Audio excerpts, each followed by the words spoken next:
Hello दोस्तों, स्वागत है आप सभी का हमारी इस वीडियो में, जहां आज हम जानने वाले हैं राजस्थान की सभ्यताओं के बारे में। और बहुत ही आसान भाषा में ये चीज़ हम आज देखने वाले हैं। आसान भाषा से क्या मतलब है? आसान भाषा से मतलब यही है कि हम सिर्फ वही चीज़ें यहाँ पर देखेंगे जो चीज़ें एग्ज़ाम में पूछी जाती हैं। ओके, तो आप सबको हमारे चैनल का नाम पता ही होगा, लोहागढ़ स्टडी पॉइंट। और भी यहाँ पर काफ़ी कुछ वीडियोस ऑलरेडी मैंने कुछ डाल रखी हैं। हमारी साइंस की क्लासेस भी चल रही हैं और आज से हम ये चालू करने वाले हैं। ये कहाँ कहाँ आने वाली हैं मैं आपको बता दूँ। अभी जो हमारा BSTC का जो एग्ज़ाम चल रहा है उसके लिए काफ़ी मददगार रहेंगी। हमारा एक LDC का एग्ज़ाम आने वाला है, उसके लिए भी हैं। और राजस्थान में जितने भी एग्ज़ाम्स अभी हम देखने को हैं, तो वहाँ पे सभी जगह पे ये हमारी क्लास आपको मददगार साबित होगी। ओके, तो ये बात की बातें हैं। यदि आपको अच्छा लगे तो आप इसकी तरफ जा सकते हैं, ठीक है ना। ओके, तो स्टार्ट करते हैं आज की क्लास। तो सबसे पहले हम ले लेते हैं कालीबंगा सभ्यता को। कालीबंगा सभ्यता क्या है? तो दोस्तों, कालीबंगा सभ्यता जैसा कि इसके नाम से ही है, और सबसे पहली सभ्यता है ये, क्योंकि राजस्थान की सबसे प्राचीन सभ्यता कहा जाता है इसको, कालीबंगा सभ्यता को। हम इसके नाम को देख लेते हैं। सबसे पहले नाम का जो कालीबंगा का जो अर्थ होता है ना, कालीबंगा का जो अर्थ होता है वो होता है काले रंग की चूड़ियाँ। कहाँ पाई गई थी? जी हाँ दोस्तों, बिल्कुल ये आप सबको पता ही होगा कि जो ये पाई गई थी घग्गर नदी के पास, घग्गर नदी के किनारे। घग्गर नदी जिसको हम सरस्वती नदी भी बोलते हैं और जिसको हम द्विसमती नदी भी बोलते हैं, उसके किनारे इसको पाया गया था। अब बात करते हैं इसके खोजकर्ता की। इसके खोजकर्ता कौन थे? देखो, इसके खोजकर्ता सबको पता होगा, अमलानंद घोष थे। कौन थे इसके खोजकर्ता? इसके खोज अमलानंद घोष थे, जिन्होंने कब की थी? 1952 में। और हम बात करें इसके साथ क्योंकि, तो इसके साथ दिया था VV लाल और इसका साथ दिया था BK थापा ने। Yes, I hope you already have know about this, but फिर भी ये सारी चीज़ें आपको रिवीजन के तौर पे भी देख सकते हो। ये सारी चीज़ें, ऐसा कुछ नहीं है, ठीक है। तो ये हो गया। अब बात करते हैं हम नेक्स्ट। जी हाँ, अगर हम बात करें, एक सेकेंड जी। ओके, यहाँ पर आपको ये कथन देखने को मिलेगा दशरथ शर्मा का। तो दशरथ शर्मा ने कहा था कि ये जो सभ्यता है ना, कौन सी सभ्यता जो हम पढ़ रहे हैं, कालीबंगा सभ्यता, इस सभ्यता को जो सैंधव सभ्यता है ना, सैंधव सभ्यता, सैंधव सभ्यता की तीसरी राजधानी कहा गया था।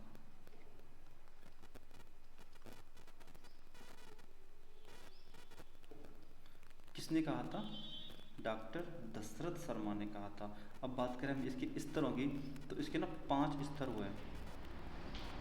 2 3 हो गए और ये हो गया चौथा, ये हो गया पांचवा। ये जो है ये हमारा हड़प्पा कालीन,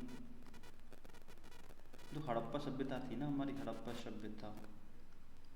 सभ्यता से पूर्व के, ये पूर्व पहले ही हो चुके 2 स्तर। कौन से? पहले, दूसरे, तीसरे। ये जो तीनों स्तर होते ये हुए थे हमारे हड़प्पा से पहले। और बात करें हम 4th और 5th की, ये हुए थे हमारे हड़प्पा से बाद में, ठीक है। अब बात करते हैं कि 1952, सॉरी ये 61 है, ये 1951 नहीं है, 61 कर लेना इसको। 1961 में हम कालीबंगा सभ्यता पर डाक टिकट जारी हुआ था। क्या हुआ था? सॉरी, राइटिंग की तरफ मत जाना। ओके, धीरे धीरे मैं सुधार करूँगा, कोशिश करूँगा कि थोड़ा सा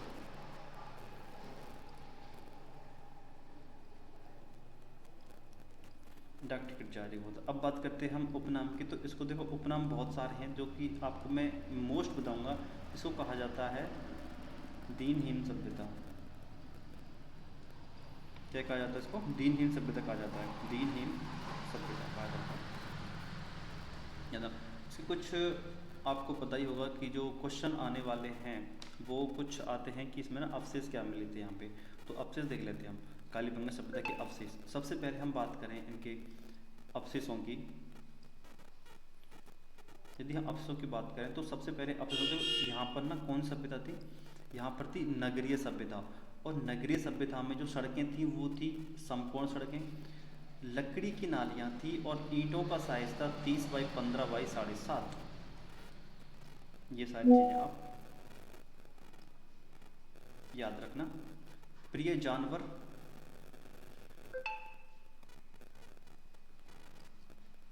ठीक है। अगर हम बात करें प्रिय जानवर की, तो प्रिय जानवर था हमारा डॉग, कुत्ता था। खोपड़ी का कंकाल मिला हुआ है यहाँ पे। 7 अग्निवेदिकाएं मिली हुई हैं जो कि मातृसत्तात्मक हैं। मातृसत्तात्मक मतलब अभी जैसे कि हमारी फैमिलियों में सबसे ज़्यादा जो चलती है वो कैसे है? मातृसत्तात्मक, जहाँ पर फैमिली में माताओं की चलती है उनको। यहाँ पर सिलबट्टे मिले हैं, आभूषण मिले हैं और तांबे के पशुओं की मूर्तियाँ मिली हैं। जुते हुए खेतों के साक्ष्य मिले हैं यहाँ पे, जुते हुए खेतों के साक्ष्य मिले हैं। और 2 फसलों के प्रमाण हुए, उनमें पहली फसल थी गेहूँ और दूसरी फसल थी जौ, ठीक है। तो ये सारी चीज़ थी हमारी हड़प्पा सभ्यता के अंदर। अब बात करते हैं हम दूसरी सभ्यता की, जो सभ्यता है हमारी आहट सभ्यता। आहट सभ्यता, आहट सभ्यता है कहाँ पर? आहट सभ्यता आपको पता ही होगा उदयपुर में है। और कौन सी नदी किनारे है? वो भी आयन नदी, या जिसको हम बेड़स नदी भी बोलते हैं, या फिर हम बनास नदी भी बोलते हैं, उसके किनारे पर है ये। इसकी खोज किसने की थी? खोज की थी बिल्कुल A.K. व्यास। आप सबको पता हो कब? 1953 में। और 1954 में इनका साथ दिया था R.C. अग्रवाल और विजय कुमार जी ने। इनके प्राचीन नाम देख लेते हैं। प्राचीन नाम क्या रहने वाले हैं? तो प्राचीन नाम है इसके ताम्रवती नगरी, आहटपुर और अघाटपुर। ये इसके कुछ प्राचीन नाम हैं। हम बात करें इसके उपनाम की, तो इसका उपनाम है, इसको कहा जाता है क्या?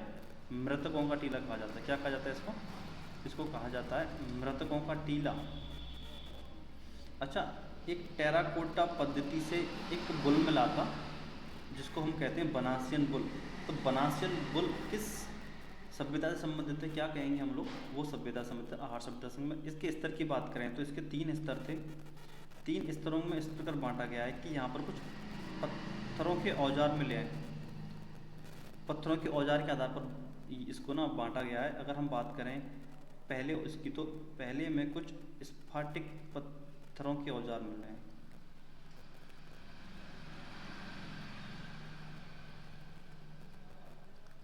अगर हम बात करें दूसरे, तो इसमें ताम्र से संबंधित औजार मिले हैं। अगर बात करें थर्ड की, तो इसमें थर्ड में मिले हमारे लौह से संबंधित या लोहे से बने हुए औजार हैं, ठीक है। बात करते हैं ये गोरे कोटे क्या हैं? गोरे कोटे क्या हैं? ये अनाज के पात्र हैं। अनाज के पात्र, अनाज को रखने के पात्र, ठीक है। अनाज को रखने के पात्र से मतलब, जी हाँ, अनाज का स्टोरेज था ये। अनाज को स्टोर करके रखा जाता था, उन पत्थरों को कहा जाता है गोरे व कोटे। ओके, नेक्स्ट है यहाँ पे इसके अवशेष देख लेते हैं। अवशेष क्या रहने वाले हैं? अवशेषों की यदि हम बात करें तो बनासियन बुल, मैंने बता दिया था आपको किसको कहते हैं, ये पता ही होगा आपको। टेराकोटा पद्धति से एक बुल बना था, टेराकोटा पद्धति। यहाँ पर 6 यूनानी मुद्राएं मिली हैं और 3 मोहरें मिली हैं। यहाँ पर निम्न मृत भांड मिले हुए हैं, माड़क मिला है, हार मिला है और कान के कुछ आभूषण भी मिले। यहाँ पे एक घर में 6 चूल्हे के अवशेष मिले हैं। इससे पता लगता है कि यहाँ पर संयुक्त फैमिली हुआ करती थी। अगर हम बात करें खेती की बात करें तो खेती में यहाँ पर चावल, ज्वार और गेहूं की खेती के साक्ष्य मिले हैं। बिना हत्थे के जलपात मिले हुए हैं और प्रमुख जो उद्योग था ना, वो क्या था? यहाँ पे तांबा था, ठीक है। तो ये सारी चीज़ें थी हमारी आहार सभ्यता के अंदर। अब बात कर लेते हैं नेक्स्ट सभ्यता, जो कि रहने वाली है हमारी गणेश्वर सभ्यता के बारे में। गणेश्वर सभ्यता कहाँ पर है? सीकर में है बिल्कुल। किस नदी किनारे? कांतली नदी किनारे। ध्यान रखना दोस्तों, जब भी आप सभ्यताएं पढ़ो, सभ्यता के नाम, सभ्यता कहाँ पर है और किस नदी किनारे, ये जरूर आपको याद होनी चाहिए। क्योंकि आजकल जो RMSSB का जो पैटर्न है वो चेंज हो गया है, और वो एक तरफ हमको यहाँ एक तरफ दे देता है सभ्यताओं के बारे में, और दूसरी तरफ दे देगा कि किस नदी के किनारे है। ठीक है, नदी और सभ्यता। अब हमको क्या करना पड़ेगा? वो मिलाना पड़ेगा। क्या करना पड़ेगा? मिलाना पड़ेगा। तो पहले का दूसरा, ऐसे ऐसे पूछा जाता है। तो ये याद रखना आप लोग कि जब भी आप पढ़ें तो सारी चीज़ें देख के पढ़ें। अगर बात करें उसके उत्खननकर्ता की खोज किसने की थी, तो 1977 में RC अग्रवाल प्लस विजय कुमार ने इसकी खोज की थी। 99% तांबे के आभूषण मिले हैं। कहाँ पर मिले हैं? वो गणेशों सभ्यता में मिले हैं। कहाँ पर? सीकर में। अवशेष की बात करें तो मछली पकड़ने का कांटा, मृदभांड, कौन से मकान मिले? काले और नीले पत्थरों के मकान मिले हैं। पशुओं की बात करें तो सुगर, भेड़, बकरी, मुर्गे और नीलगाय, ये इनके साक्ष्य भी मिले हैं। और यदि हम बात करें तो इस गणेश्वर सभ्यता को क्या कहा जाता है? ताम्रयुगीन सभ्यता की जननी कहा जाता है। मतलब तांबा यहाँ पर सबसे ज़्यादा था। ओके, तो ये था गणेश्वर सभ्यता के बारे में। फोर्थ है हमारी बालाथल सभ्यता। बालाथल सभ्यता कहाँ पर है? बल्लभनगर उदयपुर में है, बेडस नदी के किनारे है। खोज की थी VN मिश्र ने। उत्खननकर्ता थे 1933 में VN मिश्र प्लस VS सिंह। अवशेष है यहाँ पे 5 लोहे गलाने की भट्टियाँ, 11 कमरे वाले भवन, सूती कपड़ा। ध्यान रखना, सूती कपड़ा ये दूसरी सभ्यता है जहाँ पर सूती कपड़ा मिला है। सबसे पहले बैराट सभ्यता जयपुर, बैराट सभ्यता जयपुर में भी सूती कपड़े के साक्ष्य मिले हुए हैं। अगर बात करते हैं यहाँ पर हड़प्पा सभ्यता के समान मृदभांड मिले हैं। हड़प्पा सभ्यता के समान, जो हड़प्पा सभ्यता में जिस प्रकार के हड़प्पा सभ्यता में मृदभांड मिले थे, ऐसे ही यहाँ पर भी मिले हैं। तो कहा जाता है कि ये सभ्यता उसी जमाने की सभ्यता है। नेक्स्ट सभ्यता हमारी बागोर सभ्यता। नेक्स्ट सभ्यता बागोर सभ्यता। बागोर सभ्यता कोठारी नदी के किनारे पर है। कोठारी नदी के किनारे है, जो कि कहाँ पर है? भीलवाड़ा में है। उत्खननकर्ता इसके कौन है? VN मिश्र हैं। कब? 1967 और 1968 में। इसके अवशेष की बात करें तो अवशेष में कृषि व पशुपालन के साक्ष्य मिले सर्वाधिक, और सबसे पुराने साक्ष्य मिले। तांबे व पत्थर के औजारों का प्रयोग किया जाता था। कहाँ पे? बागोर में। और अगर हम बात करें मेन चीज़ जहाँ से अधिकतर आपको क्वेश्चन देखने को मिल सकता है, वो ये है कि आदिम संस्कृति या सभ्यता का संग्रहालय कहा जाता है, क्योंकि ये सबसे प्राचीन माना जाता है। आदिम का मतलब है सबसे प्राचीन। तो सबसे प्राचीन से याद रखना कि आदिम संस्कृति सभ्यता की का संग्रहालय, मतलब जहाँ पर पुरानी चीज़ें सबसे ज़्यादा पाई गई थी, वो जो नाम है वो रहने वाला है किसका? बागोर सभ्यता का रहने वाला है। और यहाँ पर एक और पॉइंट यहाँ पर है कि इसको महासतियों का टीला भी कहते हैं। क्या कहते हैं इसको? इसको कहते हैं महासतियों का टीला भी कहा जाता है। महासतियों का टीला भी कहा जाता है। ठीक है, कोई दिक्कत यहाँ तक नहीं ना? ठीक है, आप इसको ना ऐसे ही नोट्स बनाना जैसे कि मैंने पहले से बना रखा है, सेम उसी प्रकार नोट्स बनाना, और बस 2-4 बार रिवीजन करोगे तो चीज़ें आपको आसानी से याद हो जाएंगी। जी हाँ, नेक्स्ट है आपकी रंग महल सभ्यता। कहाँ पर? गंगा नदी किनारे, हनुमानगढ़। ध्यान रखना कि हनुमानगढ़ में जो भी सभ्यता आपको मिलेगी वो सब कहाँ मिलेगी? आपको हनुमानगढ़ में मिलेगी। तो गंगा नदी के किनारे ही मिलेगी, क्योंकि एकमात्र गंगा नदी थी वहाँ पे उस टाइम पे। उत्खननकर्ता हन्नारेड्डी द्वारा किया था 1952 में। अवशेष की बात करें तो पूर्व गुप्तकालीन अवशेष मिले हुए हैं। कनिष्क फर्स्ट और सेकंड के काल की मुद्राएं मिली हुई हैं। पंचमार्क मुद्राएं मिली हैं। दोस्तों बहुत बार आप क्वेश्चन देखा भी होगा आपने, बहुत बार देखने को क्वेश्चन मिला है कि जो पंचमार्क मुद्रा है ना वो मिली हुई है, वो कहाँ मिली हुई हैं? तो वो मिली हुई हैं रंग महल के अंदर। नेक्स्ट बात करें तो नेक्स्ट रहने वाला है रेड सभ्यता। रेड सभ्यता क्या है? तो रेड सभ्यता है बेसिकली ढील नदी के किनारे टोंक में है, जिसका उत्खननकर्ता थे कौन? दयाराम साहनी और केदारनाथपुरी, 2 लोग थे। अवशेष की बात करें तो अवशेष से चांदी के पंचमार्क सिक्के मिले हैं। कितने सिक्के थे? 3075। ध्यान रखना, सबसे ज़्यादा सिक्के कहाँ मिले हुए हैं? वो टोंक में मिले हुए रेड सभ्यता के अंदर। कुल मुद्राएं 6000 थी। ठीक है, 6000 में तो 3075 थे ना, वो कितने? वो तो चांदी के पंचमार्क वाले थे। ठीक है, अगर बात करें हम तो यहाँ पर ना मथुरा छाप पद्धति मथुरा छाप पद्धति से निर्मित मृत भांड मिले हैं। सिक्कों पर अपोलोडोटस शब्द का उल्लेख मिला है यहाँ पे। अगर हम बात करें इसके उपनाम की, तो इसका एक उपनाम है यहाँ पर राजस्थान का टाटानगर।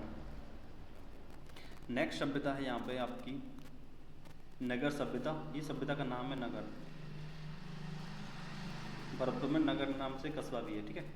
तो ये नगर सभ्यता है, कहाँ पर है, एक सेकेंड, नगर सभ्यता कहाँ पर है, टोंक में है। उत्खननकर्ता एन के पुरी। प्राचीन नाम मालव नगर। अवशेष की बात करें यहाँ पर, अगर हम अवशेष की बात करें तो गुप्तकालीन अवशेष मिले हुए हैं और पंचमार्क मुद्राएं या आहत मुद्राएं भी यहाँ पर मिली हुई हैं। ओके, अगर हम बात करें नेक्स्ट, देखो ये सारे अब जो भी आएंगे ना वो बहुत छोटी छोटी आने वाली हैं, बहुत छोटी छोटी हैं। बस आपको दो चार इसके जो अवशेष हैं, जो भी आपको इम्पोर्टेंट चीज़ें वो आपको देख लेनी है। अगर बात करें नगरी सभ्यता के बारे में, नगरी सभ्यता के बारे में बात करें, नगरी सभ्यता बेड़स नदी किनारे चित्तौड़गढ़ में है। उत्खननकर्ता कौन थे इसको, 1904 में डॉक्टर भंडारकर। प्राचीन नाम क्या था, मध्यमिका नगर या शिव नगर, शिव जनपद की राजधानी भी कहा जाता है। वैष्णव सभ्यता है, वैष्णव संप्रदाय का मंदिर मिला है। और ये प्रमाण ना पहला प्रमाण है जब वैष्णव संप्रदाय के मंदिर का प्रथम प्रमाण है, कहाँ मिला था, चित्तौड़गढ़ में। यहाँ पर ना संगुकालीन मुद्राएं भी प्राप्त हुई हैं। 2 शिलालेख प्राप्त हुए हैं, पहला है गोसुंडी शिलालेख और दूसरा है हाथीबाड़ा शिलालेख। ध्यान रखना, अगर बात करें कि ये दोनों शिलालेख किस सभ्यता के अंदर मिले तो कौन सभ्यता होगी, वो नगरी सभ्यता होगी, ठीक है। ओके, नेक्स्ट है आपका बैराट सभ्यता। बैराट सभ्यता है कहाँ पर, बाणगंगा नदी जयपुर में है। उत्खननकर्ता कीरतराम खांगरोत। 1910 में हेल्प की थी डॉक्टर भंडारकर ने। 1936 में दयाराम साहनी और 1962 में कैलाश दीक्षित। चारों के नाम याद कर लेना, ऑप्शन में आ सकता है कि बैराट सभ्यता से संबंधित कौन सा ऐसा पुरुष हैं जिनका संबंध बैराट सभ्यता से नहीं है, आ सकता है। इसलिए अगर हम बात करें इसके चरण की, तो इसकी खुदाई है ना वो 3 चरणों में हुई थी। पहली चरण हुई थी जयपुर में बीजुक जो डूंगरी है वहाँ पर हुई थी। दूसरा भीम डूंगरी के पास हुई थी और तीसरा हुआ था गणेश डूंगरी के पास। अगर हम बात करें बीजक डूंगरी में, तो इसके साक्ष्य है कि यहाँ पर ना भाब्रू शिलालेख मिला हुआ था। और हम बात करें यहाँ पर ना कुछ शब्दों का उल्लेख है शिलालेख पर, वो थे देखो संघ शब्द, संघ, धम्म और बुद्ध, इन 3 शब्दों का उल्लेख मिला है कहाँ पर, बीजक डूंगरी बैराट सभ्यता से अंदर। अगर हम बात करें भीम डूंगरी की, तो भीम डूंगरी में भाब्रू शिलालेख सेकंड, इसका उल्लेख मिला है। और हम बात करें गणेश डूंगरी की, तो उसमें जैन मंदिर के अवशेष मिले हुए हैं। हम कुछ ये भी देख लेते हैं कि जो अभी जो हमने बैराट जो पढ़ी है ना बैराट सभ्यता, तो बैराट सभ्यता के कुछ अवशेष मिले हुए हैं, ये भी देख लेते हैं, इम्पोर्टेंट है अवशेष। तो पहला है सूती कपड़ा, सूती कपड़ा मिला हुआ है कहाँ पर, अवशेष मैंने कहा था। एक और सभ्यता ना, उसका नाम आप कमेंट में बताना कि वो कौन सभ्यता है जहाँ पर इसके अतिरिक्त सूती कपड़ा मिला हुआ है। मंदिर के साक्ष्य मिले हुए हैं, मौर्यकालीन अवशेष मिले हुए हैं, 36 यूनानी मुद्राएं मिली हुई जिनमें 8 पंचमार्क हैं, 38 मिनेंडर की हैं, ठीक है। पांडवों का अज्ञातवास कहाँ पे खत्म हुआ था, बैराट में हुआ था, बिल्कुल। वेनसांग चीनी यात्री थे, कब आए थे, 634 ईस्वी में बैराट में पहुँचे थे ये। यहाँ पर इन्होंने कहा था कि बैराट का जो क्षेत्रफल है वो ना 2.5 मील है, 2.5 मील है बैराट का क्षेत्रफल। और मिहिरकुल ने 1600 बुद्ध स्तूपों का विनाश किया था, ऐसा कौन कहता है, ऐसा वेनसांग ने कहा था किस सभ्यता के बारे में, बैराट सभ्यता के बारे में कहा था कि बैराट में मिहिरकुल ने 1600 बुद्ध स्तूपों का विनाश किया था। ओके दोस्तों, हमारे पास ना बहुत सारी और भी जो सभ्यता हैं वो रह गई हैं, बहुत कम है, लेकिन उसको हम नेक्स्ट वीडियो में देखेंगे, ठीक है दोस्तों। मिलते हैं नेक्स्ट वीडियो में। अगर आपको थोड़ा सा भी अच्छा लगा हो तो प्लीज़ लाइक्स इसका ध्यान रखें प्लीज़, ठीक है।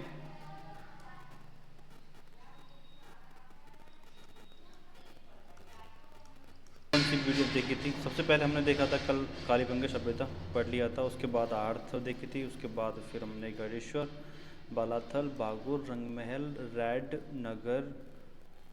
नगरी, बैराट, और ये हमने आज हमारी जो सभ्यता रहने वाली है वो है हमारी कुराड़ा सभ्यता। जी हाँ, ये हमारी 11वीं सभ्यता है, कुराड़ा सभ्यता। कुराड़ा सभ्यता कहाँ पर है, ये नागौर में है। उत्खननकर्ता कौन है इसके, 1934 में राजस्थान का पुरातत्व विभाग इसका उत्खनन करता है। यहाँ पर आपको 103 ताम्रपात्र मिले हैं और इसको ही हम क्या कहते हैं, औजारों की नगरी भी कुराड़ा सभ्यता नागौर को कहा जाता है। नेक्स्ट सभ्यता है हमारी कौन सी सभ्यता, सौंधी सभ्यता है। कहाँ पर है, बीकानेर में है। उत्खननकर्ता अमलानंद घोष, इसको कांस्य युगीन सभ्यता भी कहते हैं और ये कालीबंगन सभ्यता के समान ही है, जिसको कालीबंगा सेकंड कहा जाता है, कालीबंगा फर्स्ट भी कहा जाता है इसको, ठीक है। कालीबंगा फर्स्ट भी, अब कालीबंगा फर्स्ट किसको कहा जाता है, इंपॉर्टेंट रहेगा। देखो इसी टाइप क्वेश्चन ही है जो हमारे राजस्थान के एग्जाम में पूछे जाते हैं। इसके बाद हम एक वीडियो लेके आएंगे जहाँ पर हम लोग जो प्रीवियस ईयर RMSSB और RPSC द्वारा जो भी राजस्थान की सभ्यताओं के क्वेश्चंस पूछे गए होंगे उस सब का हम वीडियो लेकर आने वाले हैं इसी के बाद, ठीक है। नेक्स्ट सभ्यता है हमारी सोनारी सभ्यता। सोनारी सभ्यता कांतली नदी के किनारे में है और ये कांतली नदी कहाँ पड़ती है, झुंझुनू में है। उत्खननकर्ता इसके राजस्थान पुरातत्व विभाग है। कब, 1980 से 1981। यहाँ पर भाले और तीर मिले हैं, वो भी किसके, लोहे, इसके लोहे के भाले और तीर मिले हैं और लोहे के ही अयस्क मिले हैं, सॉरी लोहे अयस्क से गलाने की भट्टियाँ मिली हैं। यहाँ पर भट्टी मिलाई हैं जहाँ से लोहा अयस्क पिघला के लोहा बनाया जाता है। यहाँ पर संगूबाग कुषाणकालीन अवशेष मिले हैं और यहाँ पर मौर्यकालीन अवशेष भी मिले हैं। दोस्तों सिर्फ यदि आप रिवीजन कर लेते हो तो ये आपके टॉपिक हैं वो आराम से क्लियर हो जाएंगे।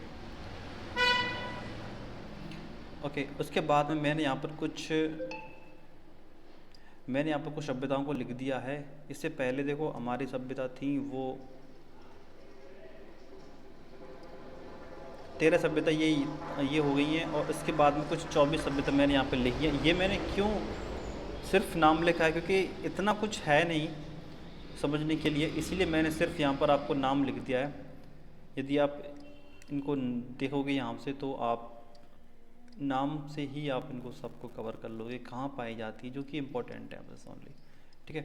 काफ़ी इतनी डिटेल्स इनके बारे में है नहीं, बस कुछ नाम्स हैं और कहाँ पर पाई जाती हैं ये भी डिटेल रखना है, ठीक है। तो ये था। इसके बाद दोस्तों हमारा जो नेक्स्ट वीडियो जो भी आएगी वो आएगी हमारी क्वेश्चंस की। क्वेश्चंस भी किसके रहेंगे, राजस्थान की सभ्यता के बारे में रहेंगे। अब तक के आए हुए सारे क्वेश्चन राजस्थान की सभ्यताओं के बारे में, ठीक है दोस्तों। तो प्लीज़ नोट मेकिंग है ये, जिस प्रकार से मैंने लिखा हुआ है आप सेम पैटर्न में आप यदि आप अपने नोट्स तैयार करोगे तो डेफिनेटली आपको रिवीजन करने में भी आसानी रहेगी और आपको ना लिखने में भी आसानी रहेगी। ओके, मिलते हैं नेक्स्ट वीडियो में, धन्यवाद।